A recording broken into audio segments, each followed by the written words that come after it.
The young are often perceived as being totally innocent, even when they commit deeds that are cruel, in which cases they are often excused of cries of misunderstanding, of being naive, and their acts being totally unintentional.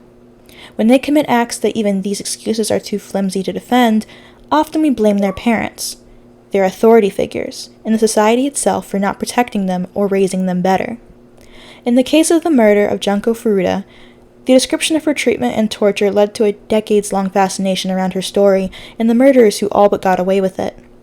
Many blame the United States culture of violence for fostering their sadistic tendencies. Very little blame was placed on the boys themselves who had committed violent crimes before and continued to commit them after their release.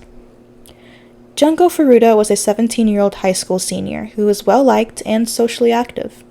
She avoided smoking and drinking and worked part-time to fund a graduation trip, after which she would have begun work at an electronics retailer. On November 25, 1988, Hiroshi Murano and Shinji Minato kidnapped her on the way home from work. Hiroshi Murano, despite being a minor, was already associated with the Yakuza, and had asked Junko out prior to the kidnapping. One of the reasons she may have been targeted was because she had refused his advances. The two were joined by two of Murano's other friends, Joe Agura and Yasushi Watanabe. Agura suggested keeping her captive, leading to her being held captive for 44 days. The group threatened Junko's family and personal safety, and with the knowledge of their associations with the Yakuza, she was forced to contact her family. By forcing her to lie and say that she had run away, the group diminished the possibility of a manhunt. Even with her parents unaware of her distress, others were aware of her treatment and captivity. After being taken to a house owned by Shinji Minato's parents, she was forced to pretend to be his girlfriend in front of them. While they were aware that she was not there of her own free will, they claimed to be too scared to report their son to the police. Junko Furuta was held for 44 days. During her captivity, the four tortured and raped her in a series of horrible ways. They shaved her pubic hair, forced her to dance to music while naked and masturbate in front of them, and left her on the balcony in the middle of the night in winter with little clothing. Because of their connections to the Yakuza, it is estimated that other men were invited to use her, with over 100 men raping her over 500 times. They inserted objects into her vagina and anus, including a lit match, a metal rod, and a bottle, and force-fed her with large amounts of alcohol, milk, and water. She was also forced to smoke multiple cigarettes at once and inhale paint thinner. They favored using fire to torture her and repeatedly burned her with lighter fluid. She became so malnourished due to the diet of milk, and due to her severe injuries, she became unable to go to the toilet on her own, and became confined to the floor of Minato's room. In one incident, Miyano repeatedly burned Furuta's legs and arms with lighter fluid. Her bodily state became altered due to the brutality, and after becoming crippled, the boys lost interest in her sexually. This led to them kidnapping and raping another 19-year-old woman, who, similarly to Furuta, was on her way home from work. The night of Furuta's death, Miyano lost a game of mahjong, and decided to take his anger out on her. The group kicked and punched her, ignited a candle and dripped hot wax on her face, placed 2 short candles on her eyelids, and forced her to drink her own urine. Soon after, she fell onto a stereo unit and collapsed into a fit of convulsions. The boys continued to assault her, after wrapping their hands in plastic bags to avoid getting the blood and pus on their hands. They continued to beat her, and dropped an iron exercise ball into her stomach several times. They poured lighter fluid onto her thighs, arms, face, and stomach, and set her on fire once again, which she attempted to put out until she eventually became unresponsive. At the end of this 2-hour attack, she died. Less than a day after her death, Minato's brother called to tell him that she was dead. The group wrapped her body in blankets, put her in a 55-gallon drum, and filled it with concrete. They disposed of it in a cement truck in Tokyo. The boys likely would have gotten away with the murder except for a mistake made by Miyano. On the 23rd of January 1989, Miyano and Agura were arrested for the gang rape of the 19-year-old girl whom they had kidnapped in December. On the 29th of March, 2 police officers came to interrogate them as women's underwear had been found at their addresses. During the interrogation, Miyano believed that one of the officers was aware of his culpability in Furuta's murder, and thinking that Agura had confessed, he told the police where to find her body. The police hadn't expected this, as a manhunt had never been called for Junko Furuta, and the case that they were interrogating them for still remains unsolved today. However, the police found the drum with Furuta's body the following day, and she was identified via fingerprints.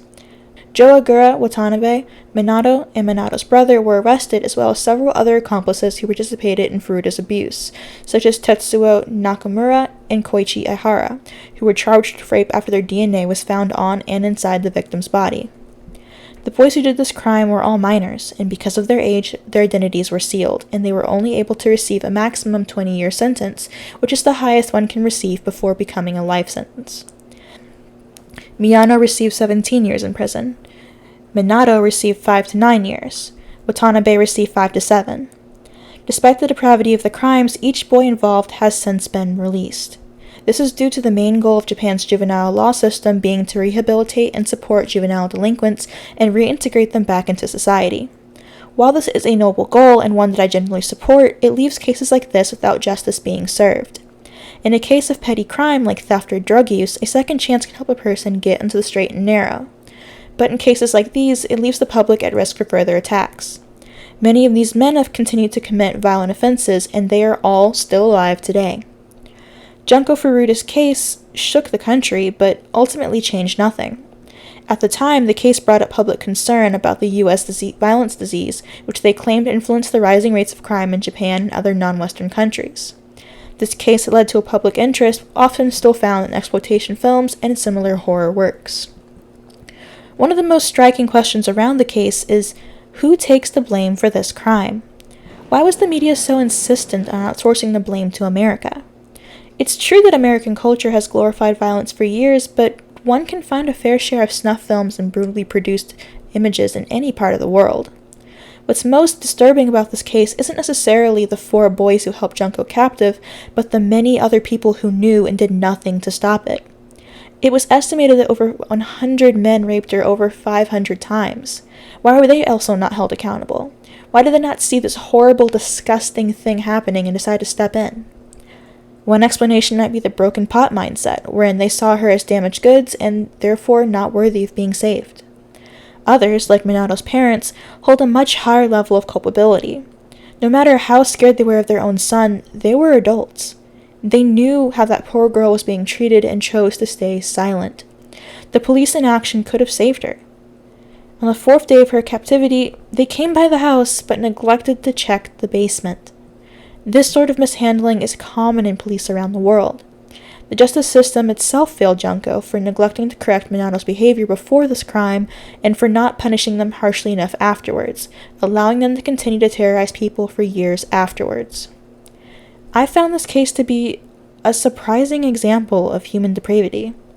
The kinds of things they did to her is something that I couldn't have ever come up with, even as an avid horror reader and writer. But the handling of the case is not at all surprising, and the reasoning behind her being chosen even less so.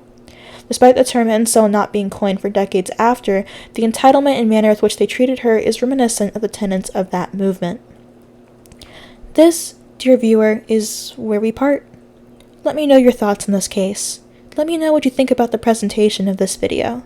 This is my first time dabbling into true crime for a video, but from a psychological standpoint, I find the case to be utterly fascinating and completely horrifying. Don't forget to like, comment, and subscribe, and I'll see you all next time.